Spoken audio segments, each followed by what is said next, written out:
Сейчас активно раскрывается тема домашнего насилия. СМИ, социальные сети, активисты вскрывают этот общественный нарыв. И я не исключение. Как бывшая жертва абьюза, являюсь участницей сети помощи женщинам «Ты не одна». Мы отказываемся терпеть угнетение. Говорим об этом вслух и публично. И это хорошо. Но вы не задумывались над тем, что мы разбираем результат? Ведь избитая жертва – это уже итог многолетнего нагнетания, а первопричина принятого решения нанести удар находится в самом агрессоре. Никто не говорит об этом вслух из них. Вы хоть раз слышали, чтобы человек публично сказал о том, что он агрессор сам? Эта тема покрыта огромным количеством стыда и страха, и это именно тот мир, в котором живет агрессор. Насилию нет оправдания. Но мы с командой специалистов приняли решение разобраться в причинах и направить прожектор общественного внимания на это. Почему человек принимает решение нанести удар? О чем он думает? О чем он выбирает молчать? Наш с вами разговор будет не про людей с психическими отклонениями, а про нас с вами, про наших жен и мужей, про коллег, друзей и даже родителей и детей.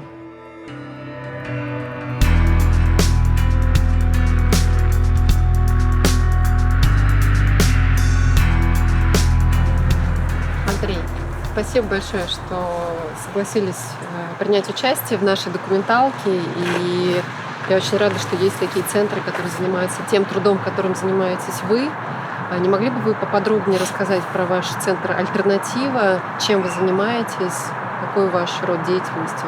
Мы занимаемся тем, что помогаем людям изменить свое поведение в отношении, если речь идет о том, что обычно обозначается как агрессивное поведение, насильственное, или угрожающее, или на английский манер абьюзивное. Наш центр родился 6 марта, 6 лет назад, и за это время мы, конечно, очень, я считаю, многого достигли с нашей профессиональной командой. И за это время мы поняли, каким мы занимаемся хорошим, благородным и благодарным делом. Совсем недавно мы статистику подводили. Мы поняли, что за это время 1500 москвичек побывала в нашем центре только в стационарном отделении. Я себя идентифицирую как доктор, как целитель. Вот знаешь, такое слово «целое». Не слово там, как нетрадиционный какой-нибудь там целитель и так далее, а слово вот именно «цель», «целое». Слово «возвращаться» к целостности, контакту, к диалогу. Вот. Но вообще по образованию я врач. Я заканчивал первый мед с отличием в Москве, и сейчас до сих пор связан с Альма-Матер. Я руковожу научно-образовательным центром информационной и социальной технологии в медицине Первого Московского государственного медицинского университета имени Сеченова. Отец 4 детей, счастливый вообще человек, как я себя идентифицирую вот изнутри. Все обращения можно разделить, наверное, на следующие такие темы. Это все виды семейных конфликтов, это детско-родительские отношения, довольно-таки много запросов по нездоровью психическому обращаются люди. И очень мало, но есть такие, это может быть профессиональный какой-то вопрос или какое-то самоопределение, экзистенциальный, называемые вот такие сейчас вопросы. Алексей? И я являюсь штатным психологом, занимаюсь как индивидуальной работой с клиентами, так и групповой. Вот. Есть элементы диагностики в нашей работе. Вот. И также мы, в общем, весь спектр, там от 3 лет до 79. То есть и геронтология туда входит, и семейная терапия, и детско-родительские отношения, то есть все. Я далеко не сразу понял, не осознавал далеко не всегда, сколько агрессии я в себе нес постоянно, и какое количество энергии уделялось вот этой агрессии, этим эмоциональным всплескам, что тотально мешало мне развиваться, тотально мешало мне ощущать внутреннее счастье и, конечно же, влияло негативно на тех людей, с которыми я общался, и приносило много боли. Помимо, собственно, жертв насилия, к вам также приходят за психологической помощью сами агрессоры. Расскажите, пожалуйста, подробнее про такую деятельность вашего центра. Этой работой мы начали заниматься, наверное, после 2 лет, когда открыли центр. по статистике так понятно, что 90% агрессоров – это мужчины. Молодые, старые, мужья, отцы, братья. И когда к нам первый раз обратился мужчина, именно пришел к психологу, говоря о том, что он боится ударить жену, и сдерживается очень долго, и у него в семье отец постоянно бил маму, и я очень боюсь на себя это провоцировать. Но вот из последних сил это на самом деле было такое достижение, что пришел, рассказал, знаете. Часто к нам обращаются люди не в связи с эпизодами таких жестокого физического воздействия, да. А когда речь идет о унижении человеческого достоинства, психологическими методами, когда речь идет о вербальном или невербальном насилии, но имеется в виду речь применяется. Да? Что называется моральный абьюз, по-модному сейчас, по-новому. Да, можно так сказать. Да. И вот здесь вот очень много нюансов. Давай так, чтобы как-то обозначить, грубо говоря, ты не бил никого. Я, слава богу, у меня хватило ума не бить женщин, с которыми я жил. Мужчин я бил, но это друг. Драки. В семье этого не было, конечно. Когда мы искали героев для этого фильма, мы вышли на связь с одним мужчиной. 8 лет назад он бил свою жену. Потом он прервал токсичный цикл и зашел в терапию. Но в итоге он принял решение не сниматься в нашем фильме, потому что публичность, социальная стигма, стыд и давление могли бы всерьез саботировать его работу над собой. Поэтому мы сделали инсценировку вместе с кризисным центром «Альтернатива» по работе с агрессорами. Роль клиента-агрессора играет действующий психолог и основатель центра Андрей Исьемин. Вы написали письмо о том, что хотите встретиться. Видимо, что-то вас к этому побудило. Звучит логично. Да. Хотел узнать у вас, что именно. Побудило...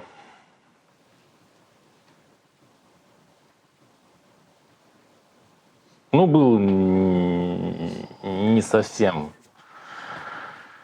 хороший эпизод в моих отношениях с моей супругой.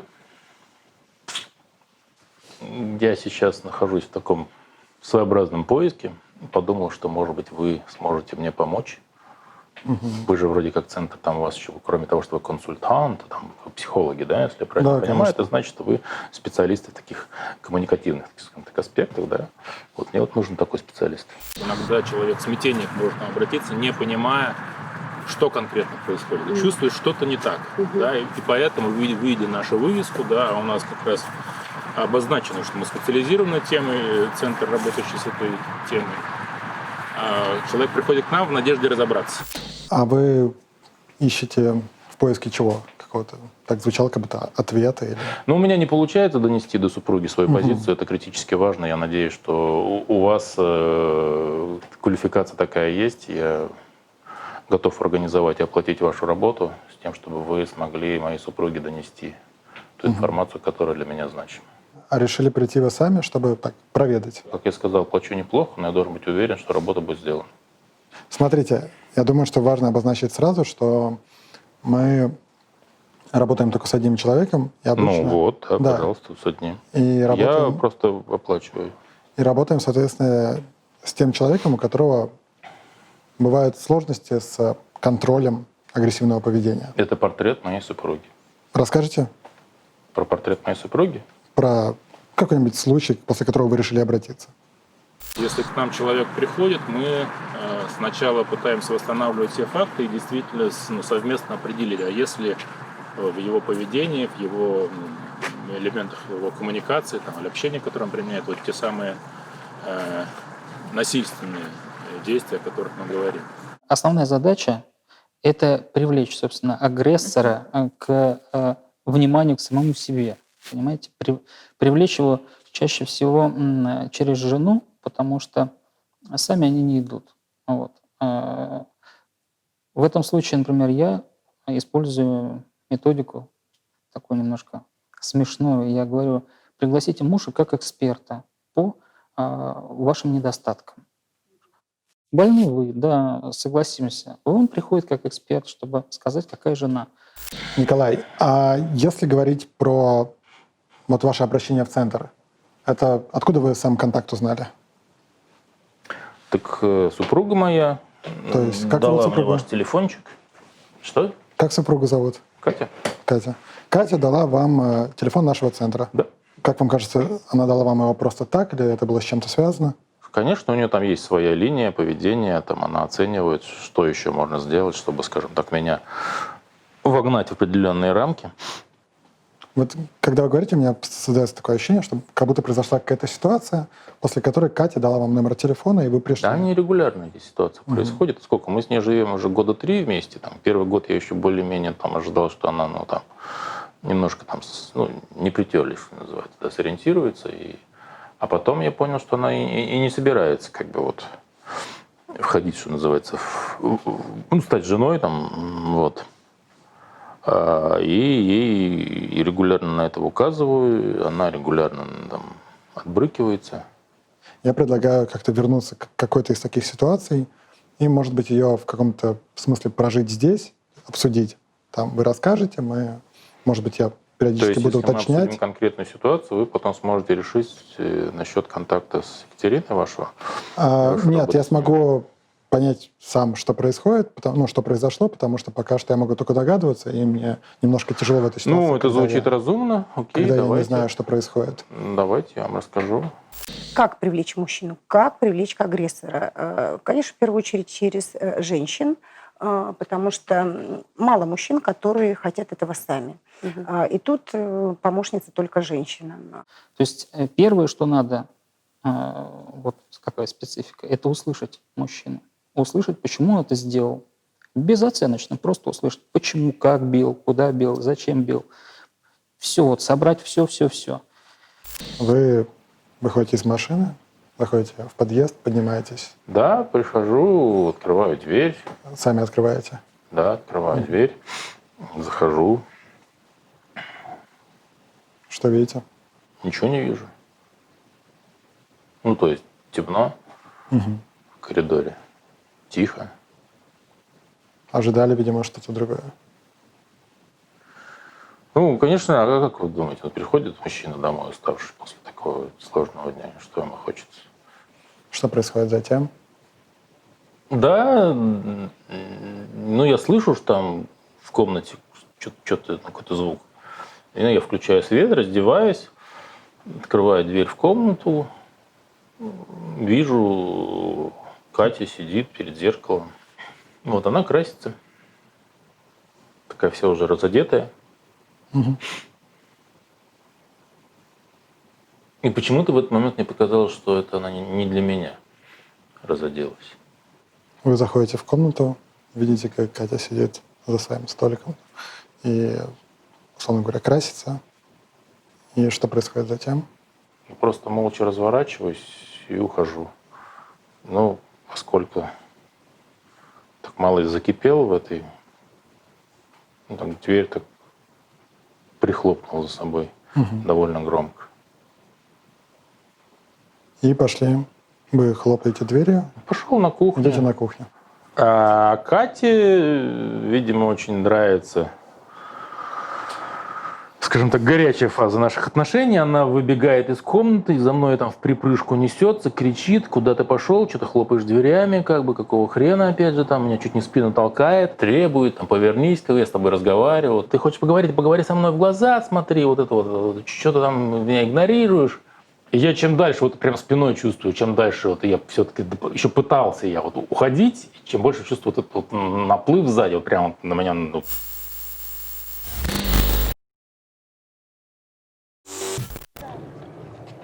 Сейчас важно сделать одно признание. После 7 лет в абьюзивных отношениях в качестве жертвы я на 3 года сама стала абьюзер. Как это выражалось? Я не применяла физического насилия, но я совершенно точно была моральный абьюзер. Я кричала на дочь, я манипулировала мужчинами, обманывала, критиковала, обвиняла, подменивала понятия. Я жила в тотальном эмоциональном страхе и одиночестве. женщина может также быть агрессором к мужчине. За оскорблением идет подзатыльник. Да, вот такой какой-то. Понятно, женщина сильно, может быть, физически не навредит, но вот такое пренебрежение к телу мы проявляем. Да, и я не дам тебе чаю, я не принесу тебе плед. Вот такой вот, да. Это, провокации начинаются. Да. Разные. И если опять это не останавливается, тоже усложняется. И в результате бывает, это, конечно, редко, но когда женщина тоже наносит телесные повреждения. Ах, ты меня не слушаешь, и берет уже какую-то там скакалку, да, вот, и потому что она берет это для усиления своей физики. Мы в нашем центре работаем со взрослыми людьми, при этом у нас клиенты могут быть обоего пола, как мужчины, так и женщины. Что происходит потом? Ну, потом как бы она меня долбит. И, естественно, в какой-то момент я, значит, нормальная реакция человека, да, у каждого есть предел. А у меня это кипит, уже чувство подступает. Я бы еще раз ей сказал, там, остановись, хватит. Тут уже так, уже конкретно уже говорю, стоп. Нет, она бежит за мной, несется, там, что-то еще. Я же потом не буду даже воспроизводить, какими словами она называла меня. Самое там мягкое, это там, в общем, хрен с ним. Ну и вот я взрываюсь, ее там впечатываю в дверь. Я ей смотрю и говорю, ну что, вот я смотрю тебе в глаза, а толку, да? Я тебя просил порядок привести, я просил тебя встретить. Ты знаешь, что муж с работы идет? Какого хрена, блин? Больше 90% агрессоров – это бывшие жертвы насилия. Это дети орущих и лупящих родителей. Это школьные аутсайдеры. Это люди, которые регулярно подвергаются критике и унижению со стороны своих близких, безотносительно их пола или возраста. Насилие иерархично, оно входит не там, где выходит. Начальник накричал на подчиненного, подчиненный отлупил жену. Жена накричала на своих детей, дети подрались в школе, а их одноклассники выросли и продолжили этот цикл в поколение. Как правило, женщина ведет себя агрессивно по отношению к детям, если этот вопрос рассматривать. И если эту формулу перевернуть, то точно так же к слабому. Ну, то есть получается, что она одновременно и жертва, и агрессор может быть. Да. И это очень распространено сейчас. Я бы сказала, это катастрофа какая-то. То есть неумение также саму себя анализировать, держать свои эмоции, вот как все Алексей говорил, да, как-то уметь, диалог с собой, а срываться на ребенке. Вот. Этого очень много. Даже получается такой цикл, условно говоря, есть там агрессор муж, который передал цикл насилия в жену, жена передала цикл насилия в ребенка, ребенок вырос, передал цикл насилия в жену. Сценарий и это вот повторяется просто постоянно до бесконечности в обществе. А то, чем занимаемся мы, это, мы с вами, мы с позиции кино, вы с позиции психологии, это прерывание вот этих токсичных циклов. Стоп-кадр такой, чтобы человек просто остановился и подумал, а что со мной? Ну, это здорово, что вообще этот фокус зрения появился, да, фокус на мужчину. Вы развернулись и прижали Катю рукой к стене. Да, прижал к стене. И она это не ожидала. Она не ожидала, наверное, опешила такая. Опешила? А как она опешила? Что с ней произошло? Ну, так вот она к стенке самой, что прижалась, у нее такие глаза такие. Она замолчала? Да, она замолчала. Как вам кажется, что она почувствовала в этот момент? Ну, а что? Я там еще, по-моему, по стенке шарахнул так рядом с ней. Угу. Сильно ударили?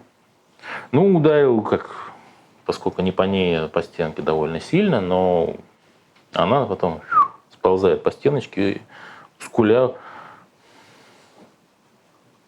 ретируется в сторону стенки, комнаты своей.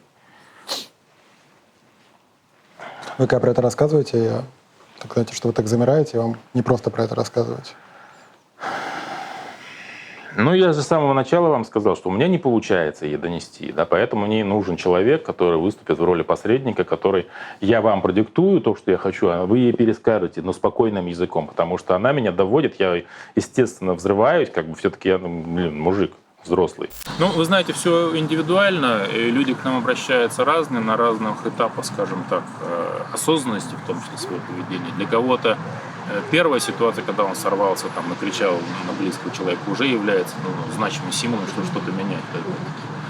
а кто-то далеко не сразу вообще понимает, что что-то не то в ее поведении, но тем не менее, сталкиваясь с тем, что близкие начинают к нему относиться, скажем так, с опасением или пытаются как-то дистанцироваться или в принципе терять отношения, как ты сказал, да? А может к нам прийти.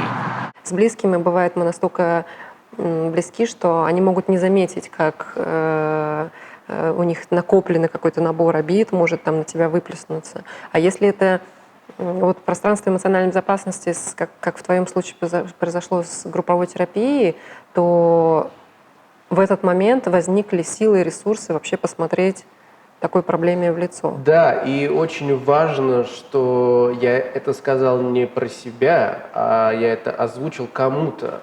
И когда ты говоришь какие-то вещи, которые у тебя постоянно крутятся в голове, ты говоришь их, слышишь их сам, как будто бы с этим человеком со стороны, порой это сильно влияет на восприятие этих вещей. Есть определенный набор факторов, которые влияют на то, чтобы человек выбирал стратегию насильственного отношения к близким.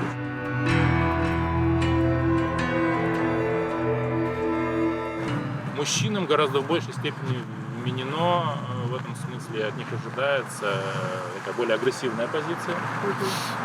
И чтобы быть настоящим мужчиной, как раз надо демонстрировать элементы этой самой своей агрессивной или насильственной позиции. Мы сейчас про культурные коды. Да, мы, работая с нашими клиентами, выделили 5 основных факторов. Первый — это действительно вот этот самый культурный код и то, что мы называем, но не только мы, а вслед за другими специалистами, толерантность насилия в обществе. У нас был в группе парень, который сказал, что я боюсь жениться только из-за того, что вот я знаю, что я буду свою жену бить. Вот у меня это вот просто, как он сказал, по наследству. Прадед, дед, отец и так далее. Да. Поэтому Детско-родительская модель. Да. Поэтому я семью заводить боюсь. Хочу, но боюсь. Я понимал, что у меня горячий темперамент, скажем так, но для меня это настолько было нормально, настолько я смотрел узко на это, настолько я свыкся с этим, настолько я вырос с этим чувством, с этой коммуникацией со Вселенной, не знаю, как это. Ну, то есть это был вариант нормы, такой опыт, который это как воздух, да, как вдох и выдох был. То есть вот сейчас я заведусь, грубо говоря. Да.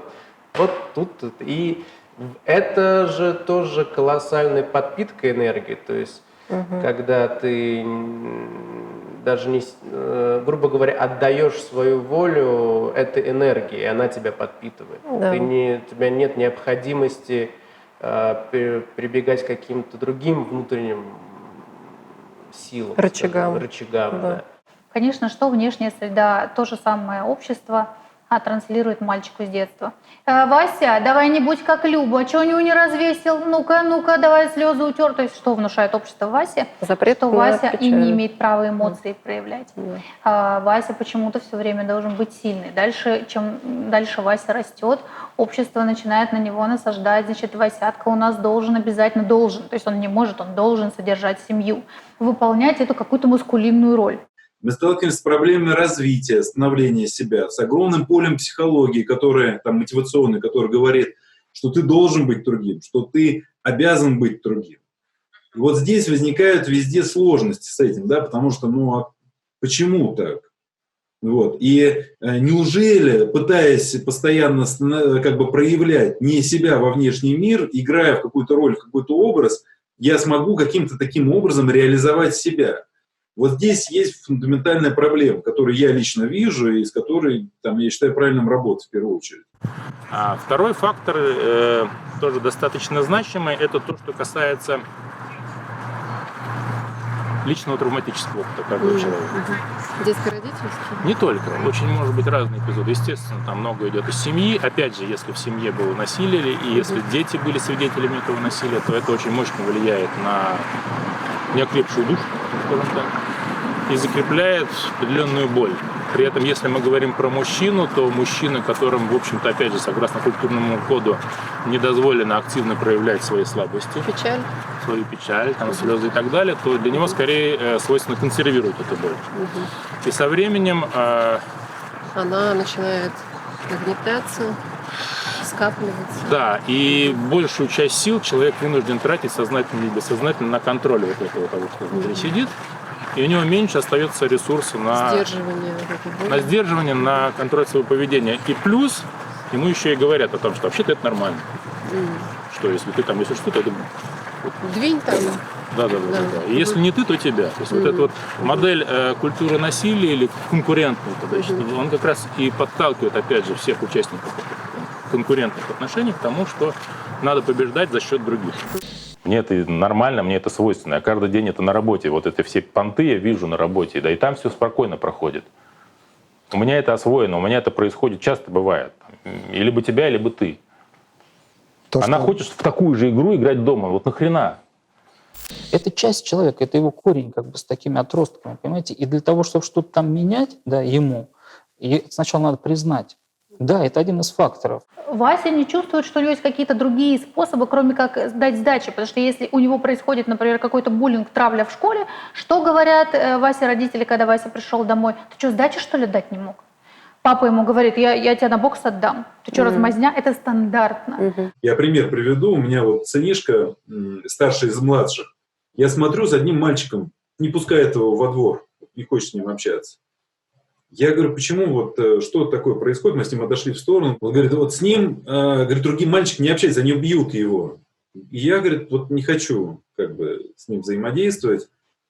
Вот. И, ну, мы с ним разговорились, благо у нас есть вот культура диалога в семье, да, и я с ним поделился своими чувствами на этот предмет, поделился своим опытом, и мы вышли с ним на то, что Даня боится с ним общаться, потому что как бы будут бить и его, раз общаются там. Вот. Здесь я вспомнил свой жизненный опыт, я сказал то, что, во-первых, значит, сильный тот, кто может проявлять свою, значит, во-первых, честность, порядочность, справедливость и следовать своему духу, и следовать своему желанию. И сказал, что у него есть сила, есть поддержка в моем лице, в лице моего отца, что мы сильные, мы его не оставим в обиде, ни его, там, ни вот его товарища. Я вот заметил тоже вот этот момент, то есть вот он в детстве, допустим, происходит, не обязательно в семье, он может происходить во внешней среде. Ну вот, допустим, даже если отмести в сторону вот этих два свойства, то есть когда в семье происходит конкретное насилие, например, или происходит конкретное насилие в среде, часть которых мы являемся, вот, допустим, даже мы берем относительно здоровые отношения, то все равно есть место для развития нездоровья. Третий набор, вот если у нас есть такой человек, который носит в себе свое напряжение, да, и он не находит, скажем так, здоровых, безопасных способов разрядки, если говорить простым языком, да, то для него насилие становится таким элементом саморегуляции. Стресс. Выпускание стресса. Ну, скажем так, выпускание накопленного напряжения. Условно говоря, ходит, потом щелк, это произошло, и чувствует человек кайф. Когда человек орет, когда он дерется, он очищается от того негатива, который в нем в данную секунду. Да. На какой-то момент испытывает чувство большого облегчения. Ну, можно такой из механики прием. Если вам на шею нагрузили на шею большой груз, вы долго-долго с ним идете, потом в какой-то момент скидываете, и вам хорошо. Да? Но, а то, что груз упал кому-то на ногу рядом, как бы, точно жалко, да, может быть. Дело такое. Но при этом вот эти мгновения кайфа все равно человек испытывает. Так и с насилием. Пришел домой, где безопасно, где тебя никто не видит, там всем по полочкам раздал, и какое-то время ощущение такое очень хорошее, да, и его хочется воспроизвести, вот это вот позитивное подкрепление, то есть у меня все плохо, а вот здесь хорошо, да, и я знаю этот путь. Еще если это безнаказанно проходит, никто не сопротивляется. Да, да, и иногда уже наши клиенты иногда говорят, но если честно, я когда иду домой, я же понимаю, что вот сейчас я приду, и это случится. При этом мы, когда говорим с ними об этом, то есть вот такая осознанность, она как раз позволяет в дальнейшем лучше себя регулировать. Просто иногда, если этого не проговаривают, это происходит бессознательно. Человек инстинктивно куда-то вот стремится к тому, что, к тому месту, где можно наконец вот дать себе волю. Вот. Если это происходит, тогда раз за разом хочется, как бы вот своеобразная зависимость появляется, да? От вот этого ощущения удовлетворения. В каком-то смысле, да, это и вопрос цикличности, как раз она связана с этим. Просто нужно проявить какую-то сумасшедшую мудрость, подпитанную волей и удачей, чтобы выработать ту систему поведения, которая позволит тебе не даже не разрушить, а просто не нанести ущерба любимым людям. Вот, мы сейчас с вами живем по-прежнему в обществе, которое во многом патриархальное. Вот, а принадлежность к привилегированной группе – это один из факторов риска с точки зрения того, что человек, принадлежащий к этой группе, может применять насилие в большем числе ситуаций. Потому что у него больше власти. Потому что у него больше власти, потому что это может быть более безнаказанно и так далее. При этом, если так условно говорить о природе мужчин и женщин, там не так важно, кто попал в эту привилегированную группу. У нас так получилось в обществе, что это в основном мужчины. То есть мужчины более привилегированы, чем женщины. Да? В этот исторический момент. Ну да. Власть. Значит, у тебя есть растерзанная психика, у тебя есть необходимость контролировать периметр, как тебе еще внушают, что в животной природе это все время происходит. Он, смотри, там эти львы описывают территорию, метят, давай ты тоже пометишь свою территорию. Ты же не будешь ходить там все метить. Ты контролируешь использование средств семьи, ты контролируешь, куда ходят твои дети, что делает твоя девушка или твоя жена. Если тебе внушают с детства, что ты это ходячее, мускулинное просто творение человечества, все остальное к тебе является приложением. Женщина — это товар или это объект, как ты правильно сказала, который ты завоевываешь, поэтому это твоя женщина, когда это моя женщина. То есть это не женщина, это моя, то есть это моя собственность, это мои дети, моя собственность, да, это принадлежность все время ко мне, к моей жизни. В моей семье, в нашей с Юлей семье, даже я не могу сказать в моей, да, у нас она не принадлежит мне, эта семья. Я являюсь полноценным участником этого коллектива, в котором царит диалог. Вот в этой семье нет доминирования кого-то, потому что любая форма доминирования, неважно со стороны кого-то, это подавление кого-то. То есть в этом смысле нет такого, что моя проявленность, значит, моя некая реализованность, это есть самое важное. Нет. Моя свобода, она была прожита мной тотально. Я из этой самодостаточности, тотального проживания оказался в наиболее интересной форме взаимоотношений, когда мне уже интересно нащупывать баланс, танцевать. Понимаешь, то есть танец этот парный уже, и он как минимум множественный. И, наконец, очень важный, последний при произнесении, но, может быть, первый по значимости, это вопрос личной ответственности. Вы живете по принципу «не мы такие, жизнь такая», или вы живете по принципу, что я отвечаю за каждый свой шаг? Вы готовы и формировать свою жизнь из себя, а не из того, что принято где-то, кто-то вам когда-то объяснил, кто-то считается крутым или правильным и так далее. Да? Вы готовы усомнить эту общественную мораль, которая не всегда, адекватна, скажем так. Вот. Соответственно, бывают ситуации, когда человек поступает, исходя из своих убеждений. То есть я мужчина, я воспитываю ребенка, я должен, если я его не накажу, как человек он вырастет. Да? То есть к системе ценностей уже обращался. Да, и здесь вроде как он исходит из того, что это я делаю, но при этом его система убеждений, она такая, которая обусловливает его насильственное поведение. И мы разбираем в этом месте, работая с его ответственностью, мы разбираем его убеждения. Может быть, это по-другому, да? Я ничего не хотел, меня довели, я взорвался, а как я мог что-то по-другому? Да? Вот. И поэтому если идти вглубь самую и понимать, почему возникает конкретное насилие, оно возникает только по той причине, что мы пытаемся реализовывать не себя. Мы боимся, мы привязаны к своим представлениям, основанным на предыдущем опыте. И мы пытаемся в своей деятельности, опираясь на свои представления о себе, реализовывать их в жизни. Вместо того, чтобы делать такой скачок интуиции, скачок веры, скачок чувств и реализовывать, так сказать, жизненный потенциал. Ты несешь ответственность за то, что ты уже совершил. Конечно. Ты признаешь, что ты не идеален и что ты мог или могла совершить плохие поступки.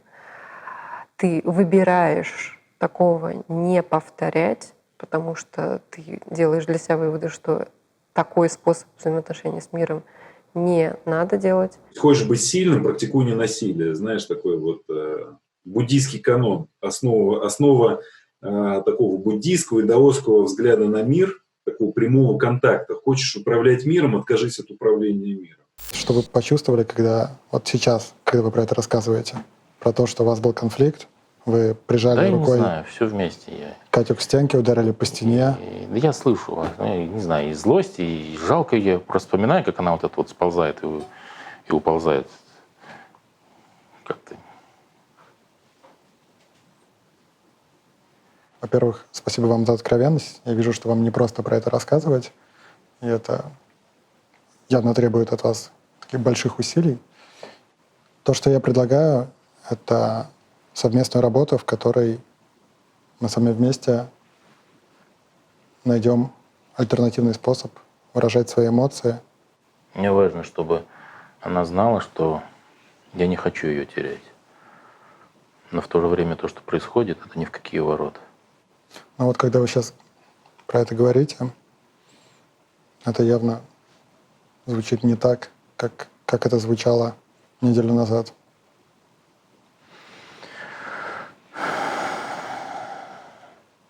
Не знаю. Можем договориться на следующую встречу. Да. Если вам удобно, также в пятницу в 8. Перед работой могу к вам заехать. Давайте. То есть вас это реально устроит? Да. Окей. Тогда пока все. Пока все. До встречи. Если бы ты, допустим, тебе довелось сейчас пообщаться с мужчиной, да, или с женщиной, которые там бьют своих партнеров, да, и, к примеру, этот человек был бы хотя бы вот чуть-чуть открыт на то, чтобы услышать. Допустим, у вас остановились доверительные отношения, да, и есть вот небольшой вот этот вот задел, где человек, Возможность да, такая. ну, как бы он тебе Щель может, в броне появилась. да, он может тебе как бы доверить твоему суждению.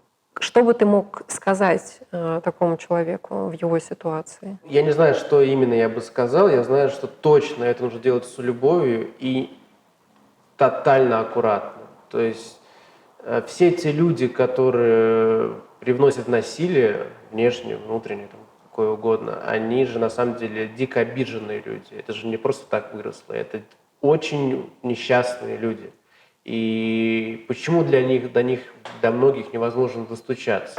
Потому что у них броня выстроена из их слез, из их комков в горле и так далее. Потому что они решили, у них хватило сил не сдаться из-за обстоятельств, и они выстроили вот эту броню, которая их защитила. Которая их защитила. И они ей доверяют. Да. Они уже не могут довериться внешнему миру. Поэтому если вдруг там кирпичик выпал, и ты видишь душу, сердце человека, и можешь в глаза незатуманенной агрессии донести посыл, я не знаю, что говорить, это все очень это сложно. очень тонкие, да, материи. Но точно знаю, что это делать нужно максимально спокойно, комфортно и с любовью.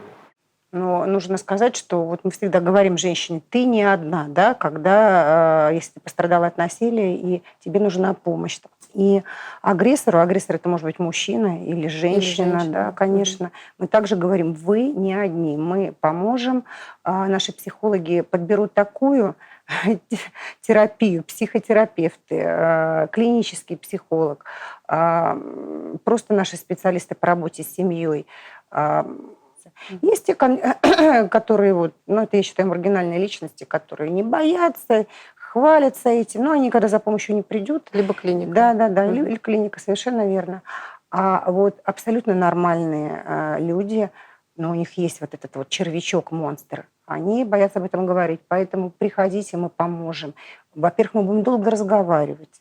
Говорить. Будет нападать. Да. И дальше вам самим потом захочется приходить за помощью бесплатно. Если мужчины нас услышат и захотят прийти в работу к нам, то мы радушно их примем. Будем очень рады. Мы приветствуем выбор человека изменить свой стиль поведения на ненасильство. Хотя мы понимаем, что каждый человек имеет право самому решать, как действовать в этом случае. Да? Те, кто выбирает ненасилие, но с этими людьми нам работать. Мы им можем помочь, да? Принудить кого-то мы не можем. Еще там в буддизме 2500 лет назад было в Дхаммапада, если почитать черным по белому, первые строчки, там сказано, что, вы знаете, ребят, значит, насилие не решается насилием, только не насилием решается проблема насилия. Все, то есть тут вариантов нет. Безусловно, выбираться из своих агрессивных привычек требует огромного труда и смелости. Но именно такой поступок можно назвать мужественным.